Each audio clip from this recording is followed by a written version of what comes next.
Добра вечер, среда 18 јуни 2025 во продолжение на нашата програма следува Дневникот. Поставен е камен темелник на камбанаријата во село Горна Бошева. Жителите на Горна Бошева прифатија иницијативата да самите тие инвестираат за да се ја подобрат околината во која што живеат. Ваквите самоиницијативни акции веќе се препознатливи во нашата општина. И ваквите акции треба да продолжат и понатаму да се шират, за да сите тие што гравитираат во село, во случајот Бошева, во ова село, сите тие да имаат подобри услови за живење, да ги сочуваат културно-историски споменици, да се развива туризмот и да му биде се попријатно за живење и за престој во ова прекрасно место во Токшијата.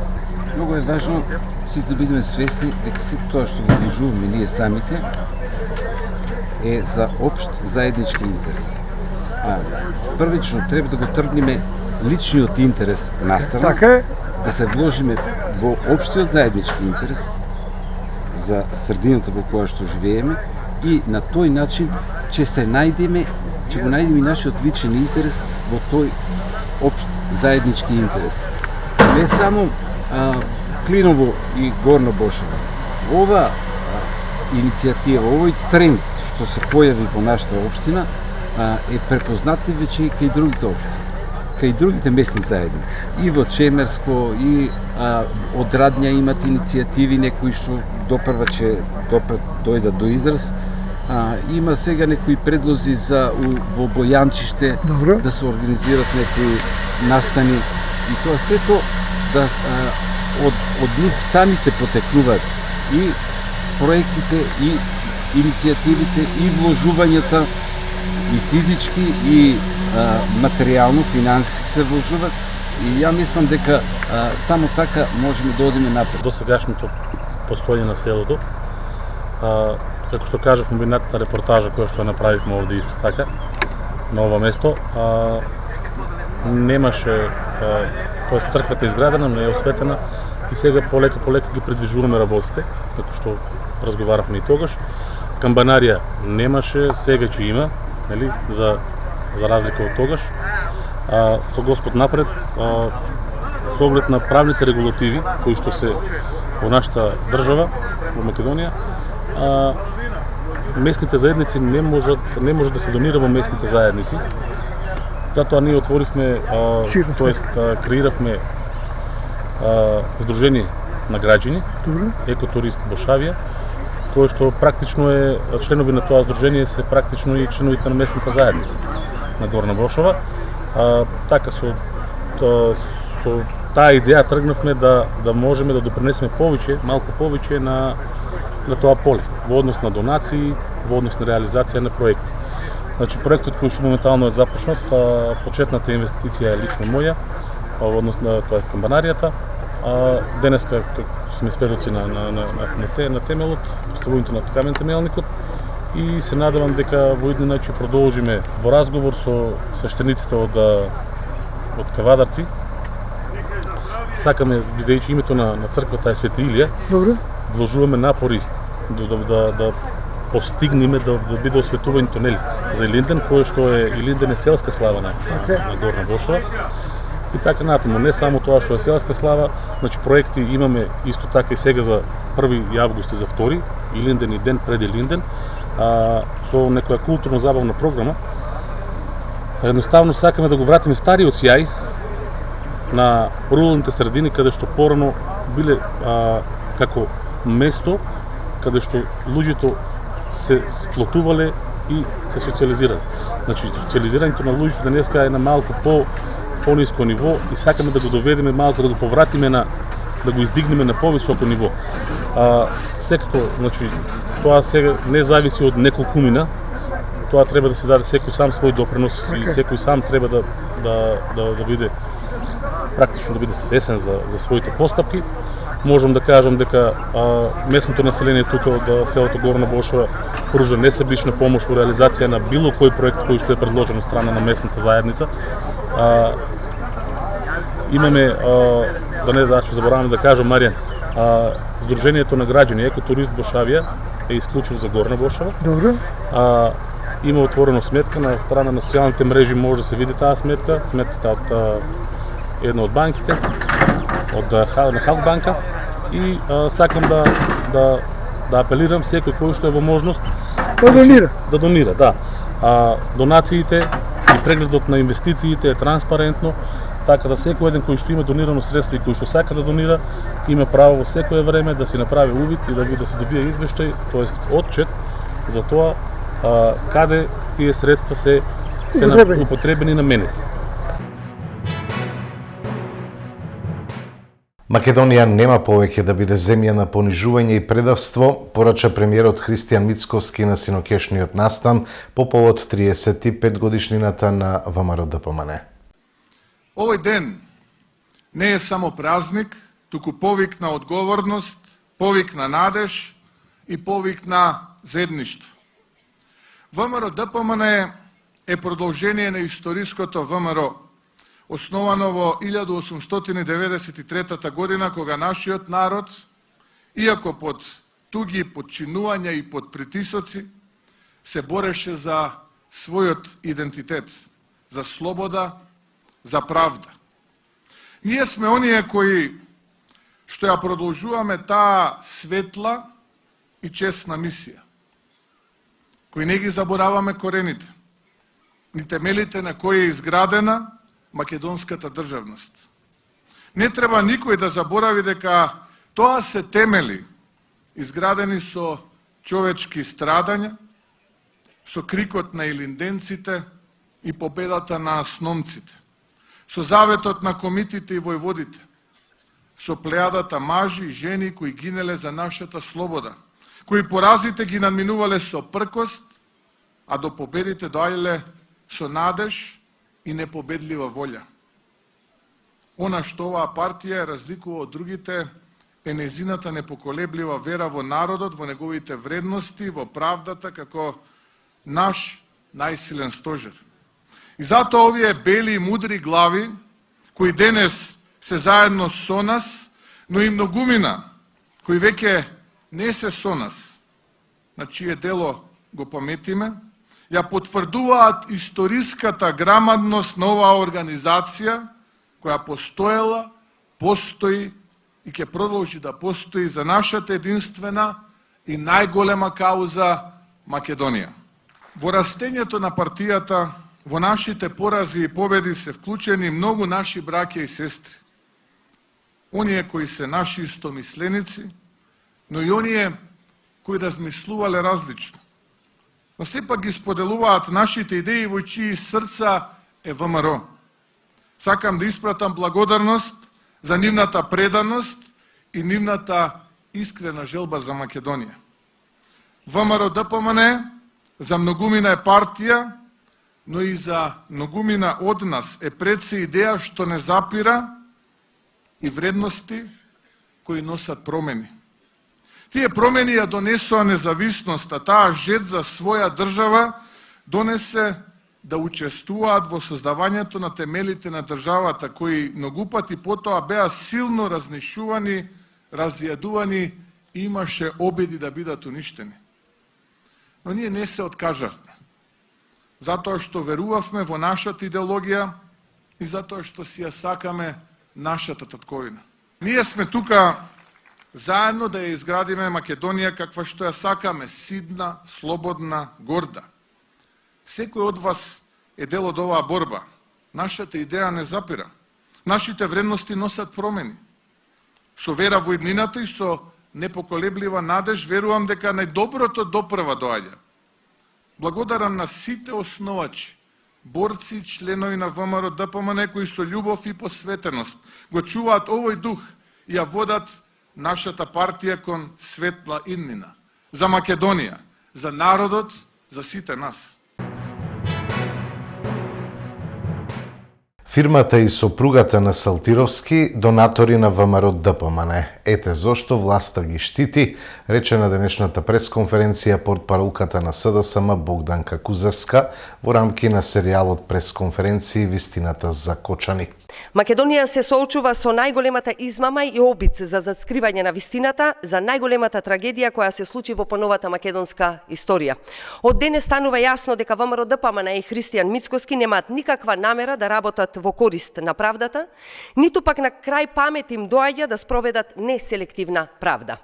Согласно јавно достапните податоци на Заводот за ревизија, во списокот на донатори на политички партии, како донатор на ВМРО ДПМН, во кампањите во 2020 година, 2021 и 2024 година, се сретнува компанијата Салтировски консалтинг Доел увоз-извоз Делчево.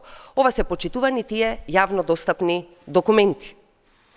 Фирма чиј собственик е сопругата на началникот на СВР Штип Дејан Салтировски, Анита Салтировска. Освен донации од фирмата Салтировски консалтинг Доел, увоз-извоз Делчево, на списокот на донатори може да се најде и името на сопругата на началникот на СВР Штип, Дејан Салтировски, Анита, која освен донации преку компанијата вршела уплата на донации од своје лично име. Она што ВМРО ДПМН треба да го одговори на македонската јавност е дали Салтировски консалтинг, собственост на сопругата на началникот на СВР Штип, служела како фирма параван за прибивање на рекет од локалите кои биле зоставени од контролата на полицијата, како што бил примерот со дискотеката Пулс. Дали ова компанија водела фиктивно сметководство за компаниите Класик Доел и МММ Доел, кои управувале со дискотеката Пулс на газда Деко? Дали со транчи од Деко на Салтировски консалтинг Доел од Делчево се исплаќал договорениот паушал за полициска заштита на Пулс? Дали Салтировски консалтинг Доел била вмешана и во скандалот Делчевски ниви, кој магично исчезна од судските процеси? Конечно, дали овие пари од Деко завршувале за финансирање на кампањите на ВМРО ДПМН? Македонија нема никаква надеж за неселективна правда, бидејќи ако навистина се трнат канџите на Мицкоски од обвинителството, одговорноста за работењето на дискотеката Пулс ќе укаже директно на највисокото раководство на ВМРО ДПМН. Мицкоски треба да објасни до кога мисли да врши притисок врз обвинителите со надеж дека ќе ја сокрие вистината. За крајот да го посетиме на една мудрост на неговиот претходник. Вистината е како шило, врти и на крајот ќе излезе. Истрагата за Кочани се спроведува неселективно и во целост, порачаа од ВМРО ДПМН. Истрагата за Кочани од страна на Министерството за внатрешни работи е спроведена во целост и без поштедување на било кого, како што тоа во минатото беше случај. Сите документи се предадени во јавното обвинителство и никој не е поштеден. Јавното обвинителство е сега тоа кое треба низ понатамошниот тек на постапката да одлучува кого ќе опфати со предметот, а кого не. Според СДС, што требаше да се направи? Да се штедат лицата кои се осомничени и да се постапува како што постапуваа Филипче, Оливер Спасовски и Зоран Заев? Не. Правдата мора да биде неселективна. Почитувани, СДС не само што не знае за правда воопшто, туку оди и понатаму. Злоупотребува смрт на невини лица. Според наши информации, СДС имале состанок на кој присуствувале повеќемина од раководството и токму на тој состанок договориле Кочани да биде дел од кампањата во следниот период. Ова е одлучено и покрај обидите на неколкумина да укажат дека ова не е совесно, ниту пак честно и морално да се тера кампања за оваа трагедија во која има починати 62 лица. Ова е доказ дека СДС не знае за основни вредности. И покрај сите укажувања, раководството одлучило Кочани да е главна тема во следниот период, а и во пресред на локалните избори. Замислите, одат и понатаму, мислат дека оваа агенда ќе им донесе поени и ќе ги врати Заев и Филипче и сличните на нив. Сето ова го прават истите луѓе кои заборавија на модуларната болница, на Дурмотурс и на Беса Транс.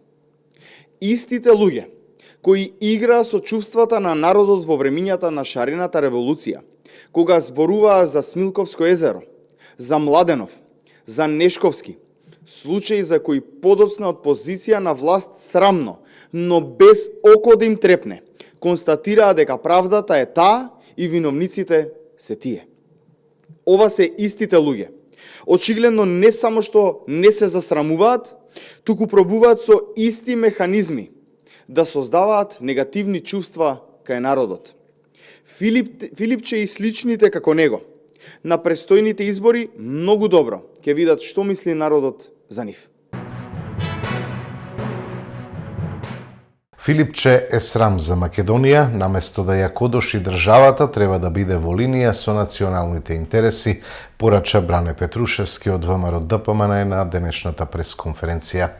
Венко Филипче е срам за Македонија.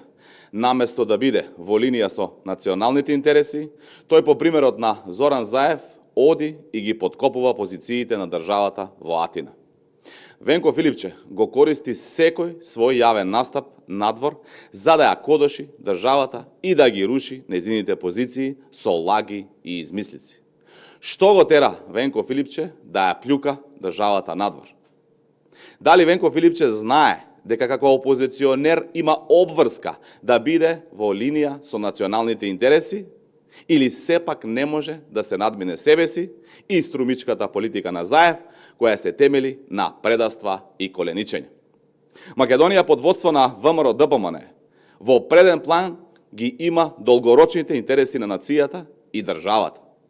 ЕУ е една од тие цели, но целта сама по себе не може да биде оправдување за лоши чекори за нејзина реализација. ЕУ е местото каде природно припаѓаме и таму мора да влеземе под јасни критериуми, а не со билатерални условувања кои немаат врска со демократија, европски вредности и начела. Филипче мора да разбере дека покрај ЕУ целта на државата и нацијата е да го зачува достоинството. Затоа, кога следен пат ќе му текне да кодоши, нека се сети дека не му прави штета на ВМРО ДПМН, што всушност посакува, туку на идните генерации кои очекуваат одговорна политика од оваа генерација политичари, од кои и тој е дел. Врховизмот во начинот на владење на Мицковски е најголемото предавство, одговорија од СДСМ на обвинувањата од владеачката партија. Тоа што Мицковски пробува да воспостави авторитарна диктатура во Македонија и тоа што на меѓународна сцена беше откриена таа негова намера, не е кодошење, туку е патриотизам. ВМРО, НОП и ＪАСНОП се генезата на борци против диктатура, авторитарни режими и врховисти.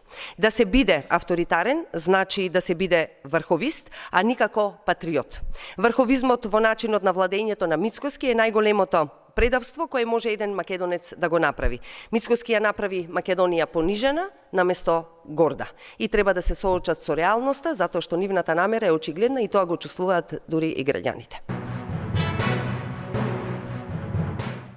Левица гласаше против измените на изборниот законник, поднесени по скратена постапка од пратеници на ВМРО ДПМН, СДСМ и Вреди. Ние ќе гласаме против овие измени, затоа што сметаме дека првично вакви закони, кога се носат во скратена постапка, мислам дека укажуваат на еден аларм во ова собрание, а тоа е дека политичките процеси веќе не се легитимни, туку се еднострани и се донесуваат по волјата на мнозинството без никаков предвид за инклузивност на политичките актери кои имаат своји контингенти на гласови кои ги добиле на изборите. И не само овој закон, туку во изминатите неколку недели имавме неколку антидемократски чина, првично со одбивањето на една изборна единица, која беше еклатантен пример за газењето на активното избирачко право на нашите граѓани. Затоа што ние знаеме дека во оваа држава не сите гласови сразмерно ги бираат пратениците и нивните представници во собранието. Така да со негирањето на потребата за измена на изборниот законник во насока на воведување на една изборна единица, оваа власт покрај своите ветувања го погази активното избирачко право на нејзините граѓани. Од друга страна, со овие измени сега го напаѓа пасивното избирачко право на нејзините граѓани, тоест можноста да се кандидираат, да бидат избрани и да ги представуваат своите граѓани кои ќе дадат нивната поддршка.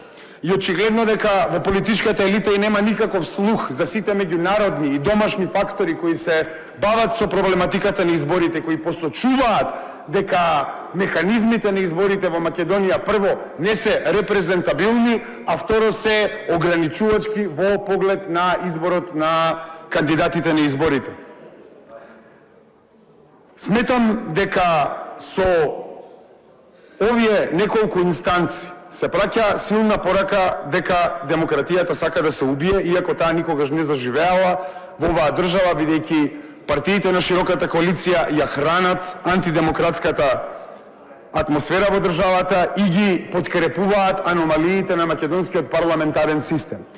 Мене ми е страшно тоа што кога веќе доаѓаат некои партии од двата табори, позицијски и опозицијски, до консензуси за вакви прашања, тогаш мислам дека може да се покренат и други прашања кои треба да се донесат со консензус, а тоа е како, например, поддршката за семејствата во Кочани. Ако денес дел од опозицијата дава поддршка за овој закон, зошто тогаш не смета дека нивната поддршка требаше да следи по изгласувањето на помошта за Кочани. Така да ние како левица сме страшно резигнирани од антидемократските чинови кои се случуваат во ова собрание и нема да го поддржиме овој закон.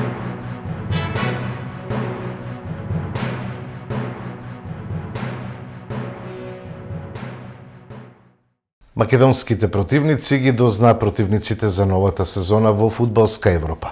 Шкендија го доби стариот познаник ТНС од Велс, а Вардар имаше најмногу среќа, па ќе се сретне со екипата на Ла Фиорита од Сан Марино. Македонските клубови кои ќе играат во фудбалска Европа ги добија противниците за своите воведни надпревари. Македонскиот фудбалски првак Шкендија за првото квалификацијско коло од Лигата на шампионите на жрепката имаше среќа и го излекоа можеби најлесниот противник.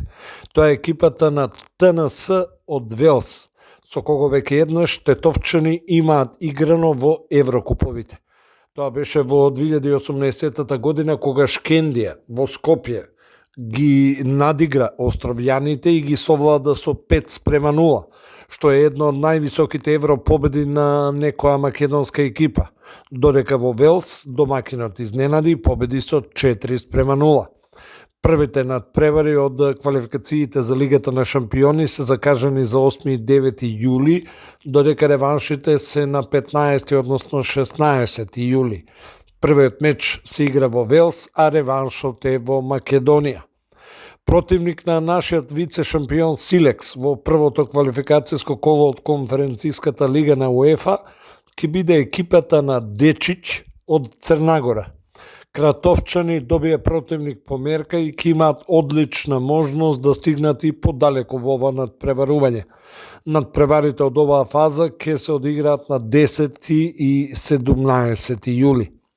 Работничкиот Скопје доби прилично посакуван противник за првото квалификацијско коло од конференцијската лига, каде силите ќе ги одмери со екипата на Торпедо Белаз од Белорусија. Дебармалци сезоната ја завршија на третата позиција во првата лига и заслужено се изборија за пласман во Еврокуповите, а сега имаат и добра шанса и за прогрес во следното коло од најмладото надпреварување на УЕФА.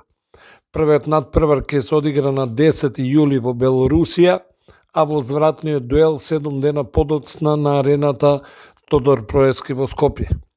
Македонскиот освојувач на купот, екипата на Вардар, имаше најмногу среќа на жрепката и за противник за квалификациите во конференцијската лига во првото коло ја доби екипата на Ла Фиорита од Сан Марино и сигурно ќе има фаворитската улога за прогрес во следната фаза.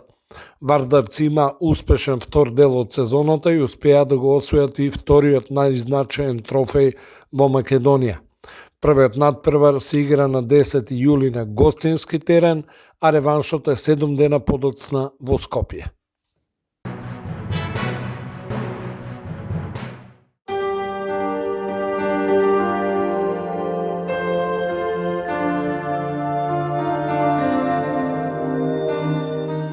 Утре не очекува сончево и топло време со мала до умерена облачност, попладне ќе има изолирана појава на нестабилност со пороен дожд, грмежи и засилен ветер, температурата ќе се движи до 35 степени. Во деновите од викендот времето ќе биде стабилно и малку посвежо, ќе дува умерен повремено засилен северен ветер. Од понеделник пак ќе продолжи период на стабилно време со пораст на температурите.